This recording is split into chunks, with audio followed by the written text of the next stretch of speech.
everyone, and welcome to the Health Marketing Collective, where strong leadership meets marketing excellence. I'm Sara Payne, a health marketing strategist at Inprela Communications, and I'm bringing you fascinating conversations from some of the industry's top marketing minds. We're going to celebrate your triumphs in health marketing and foster real talk about tough challenges that you face. What are the things that are keeping you up at night? And how can we tap some wisdom and advice from your peers, from this community, to help address those challenges? If you have suggestions for topics you'd like to see us address, or health marketing leaders you think I should interview, drop me a line. You can find me on LinkedIn as Sara Payne or SARA@INPRELA.com. I have some really smart, talented, accomplished, and respected marketing leaders lined up for this first set of episodes. You will not be disappointed with the caliber of insights the collective is going to dish out. But on today's episode, I'm keeping the mic to myself. We're going to talk about arguably one of the most important things in health marketing, building trust. Trust is critical to everything that we do in healthcare. That's because health decisions are deeply personal, highly consequential, expensive, and often very complex. We're talking about people's health after all, which is one of the most important things in their lives. It's the lowest rung of Maslow's hierarchy of needs. Chief marketing officers agree. Building trust is one of the most important things in health marketing. I saw a survey in which 90% of CMOs and brand managers said that increasing brand trust is one of the topics that keeps them up at night. This was a survey done by the research firm Brand Keys. 90%! That's a big number. So you all are acutely aware, as evidenced by your tossing and turning, that you need a solid strategy for increasing brand credibility and building trust. Rightfully so, because consumer data shows that if you don't have trust, you'll have a harder time making the sale.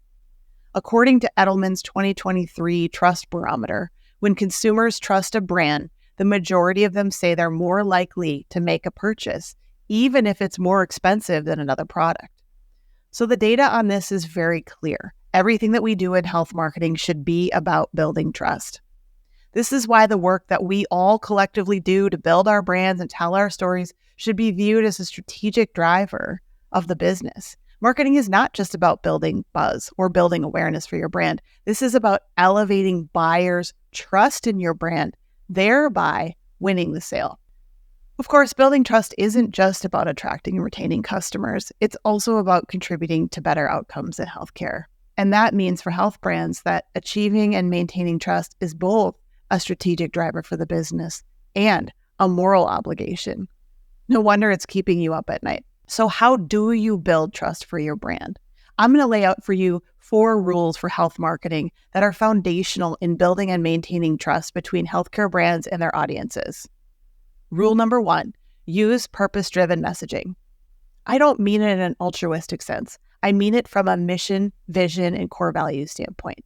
What matters to your company? What impact are you looking to make in the world? Why are you doing what you do, and why should I care about it? This goes back to Simon Sinek's famous concept that people don't buy what you do, they buy why you do it.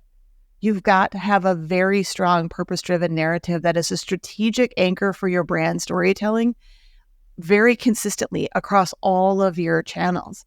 And I will say that this is a pretty big gap for many brands. Some brands actually have the narrative nailed, but it's one thing to have it in a document, and it's another thing to be using it very consistently across all of your marketing channels. So it sounds easy and intuitive, but it's not. It's hard work, and that's why there are so many books written about purpose-driven marketing.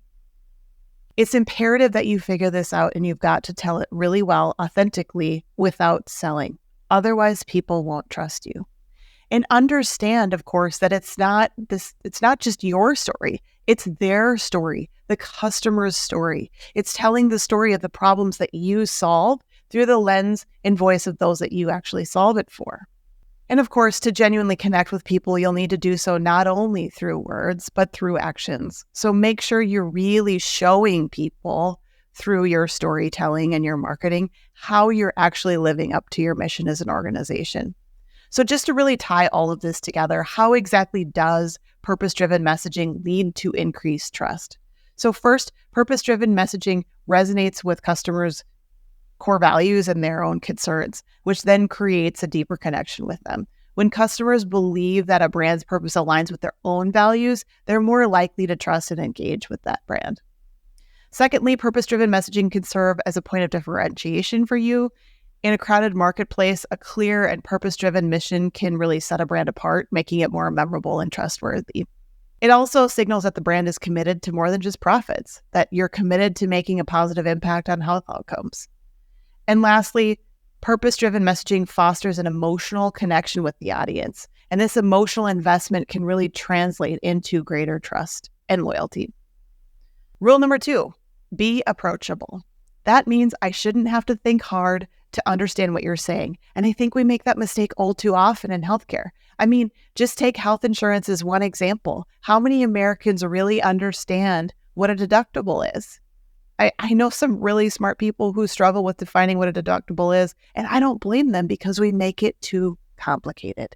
We just can't have that. If I don't understand it, I can't act on it. And even worse, if I don't understand it, I feel isolated and it feels like you're not my advocate and I can't trust you. So brands must be obsessive about making their messaging simple, easy, and approachable. Avoid jargon and complex language as much as possible. Use a more conversational and friendly tone in your communications. Engage openly on social media platforms. Respond to comments. Use polling features to interact directly with your followers. Share stories and images from behind the scenes of your organization to give a human face to your brand. When we do these things, when our brand is approachable, it encourages people to ask questions, seek information, and engage. They let their guard down. And this openness fosters trust because people feel supported and understood. Lastly, approachability humanizes a healthcare brand, making it seem more relatable and less intimidating, which is crucial in healthcare because fear and uncertainty can be significant barriers to seeking care. And on the B2B side, of course, when there's approachability, business partners are more likely to engage in honest dialogues with you about their needs, their expectations, and even share feedback. And this leads to more productive relationships. So rule number 2 is to be approachable. Rule number 3 in building trust for your brand is leverage third parties to get your story out. Buyers are savvy. They're less likely to trust your slick marketing brochure, your advertisement, or frankly, your website because they know that you control it. You paid to say those things about yourself. They'd rather hear it from others, particularly peers who have used your product or your service. And that's why word of mouth marketing, use of KOLs, patient advocates, and case studies are so effective. This third party endorsement really lends credibility to a brand. And when that third party shares your message, it comes with an implicit endorsement that can significantly boost trust.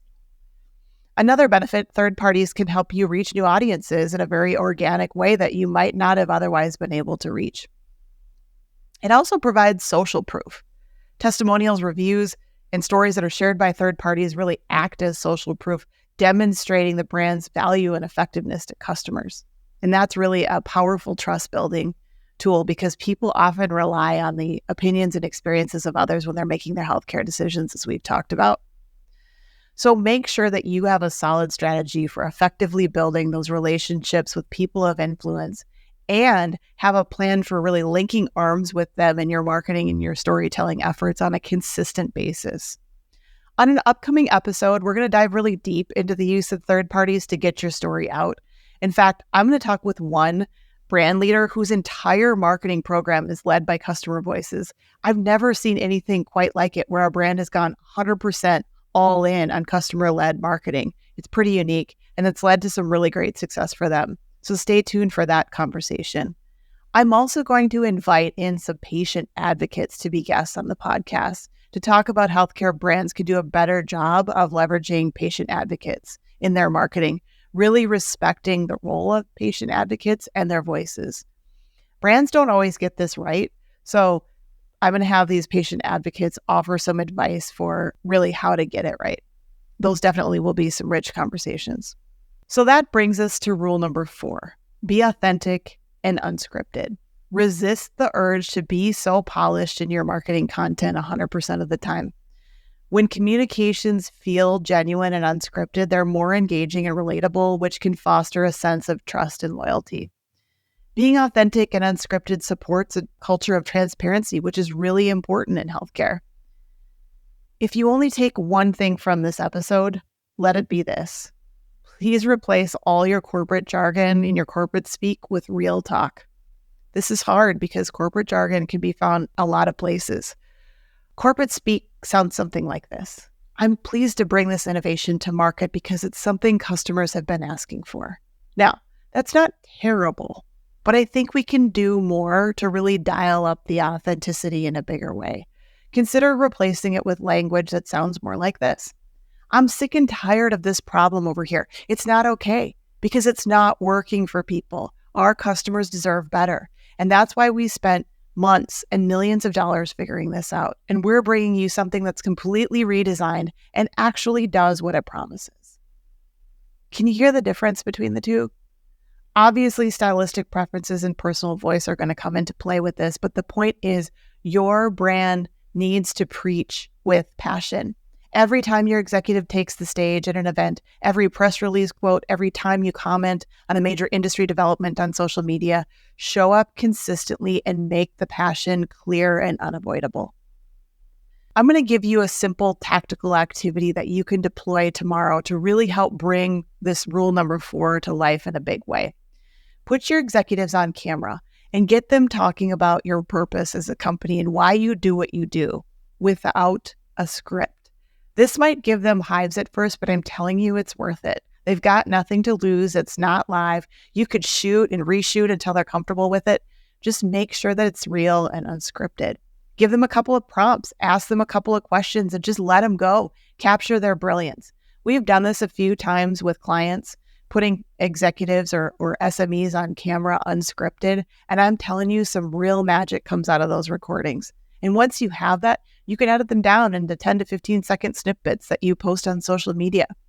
What you're going to capture is gold on social media and can go a long way in humanizing your brand and building those real, meaningful connections with your audience. So let's review the 4 rules for building and maintaining trust between healthcare brands and their audiences. Rule number 1, use purpose-driven messaging. Rule number 2, be approachable. Kick jargon to the curb. Rule number 3, leverage third parties to get your story out. And rule number 4, be authentic and unscripted. I challenge you to jot these down and then do an honest assessment. Ask yourself how well your marketing program is doing against these 4 rules. I bet some of you are really killing it in many of these areas. But if you find that you have some deficits and need some support, give me a call and I'll help you out. Remember, trust is everything in healthcare, and together these 4 strategies can create a powerful framework for building trust. By focusing on purpose-driven messaging, approachability, leveraging third parties, and authenticity, your company will reap the benefits. We're going to go much deeper on the topic of trust building in upcoming episodes, so be sure to tune in. In fact, do yourself a favor and subscribe to the Health Marketing Collective wherever you get your podcasts. Thanks for being part of the Health Marketing Collective, where strong leadership meets marketing excellence, because the future of healthcare depends on it. We'll see you next time.